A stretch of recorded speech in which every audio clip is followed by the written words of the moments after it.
अस्सलाम वालेकुम, इसमें मिस्टर खान जी। एक न्यूज़ आपने देखी है जी, सोशल मीडिया के ऊपर गर्दिश कर रही है। अल्लाह करे कि वो न्यूज़ सच हो जी। न्यूज़ ये है जी कि ईरान ये क्लेम कर रहा है कि ईरान ने जो स्ट्राइक किया था एक दो दिन पहले नेतन्याहू के घर पे जी, और वो ये क्लेम कर रहा है कि नेतन्याहू उस हमले में जो है वो हलाक हो गया। दूसरी तरफ ईरान के कुछ सोशल मीडिया के ऊपर जो है वो ये न्यूज़ चल रही है कि नेतन्याहू जो है वो शदीद ज़ख्मी हुआ उस हमले में, जिसकी वजह से आप देखें कि जब से ये वार शुरू हुई है हर 2-4 घंटे बाद ट्रंप की तरफ से कोई ना कोई बयान आ रहा है। ट्रंप अपना जो है वो ट्वीट से या ट्वीट कर रहा है या टीवी पे आके कोई ना कोई बयान दे रहा है। आप खुद भी सर्च करें कि पिछले 3-4 दिन से सोशल मीडिया के ऊपर बिल्कुल नेतन्याहू का जो है वो कोई जिक्र नहीं है, ना वो सामने आ रहा है, ना उसकी कोई ट्वीट आ रही हैं। तो अब ये खबरों में कितनी सदाकत है या ये खबरें कितनी सच्ची हैं, ये आने वाले वक्त में आपको पता चलेगा।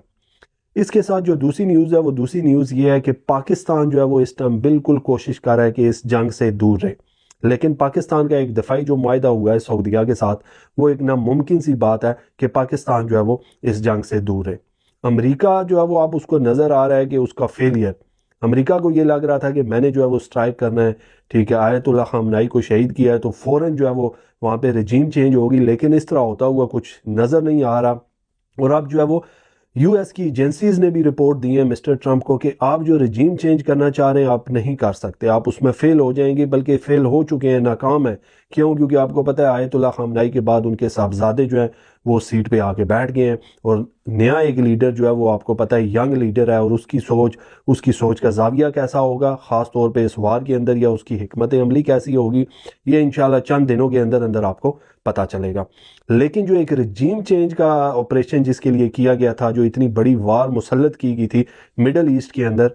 तो उसमें एक चीज़ ये भी वाज़ेह होती है कि किसी ना किसी तरीके से पाकिस्तान को भी जो है वो इस वार में घसीटा जाए, ठीक है। क्योंकि आपको पता है मिडल ईस्ट के अंदर अब जो आग लगी हुई है, ठीक है, ईरान ये कहता है जी कि मिडल ईस्ट के अंदर जहाँ जहाँ पे भी अमेरिका के एयर बेसिस हैं मैं स्ट्राइक करूँगा, जहाँ जहाँ पे भी उनके फौजी जाके छुपेंगे, जिन होटल्स में रुकेंगे, वहाँ पे मैंने स्ट्राइक करना है।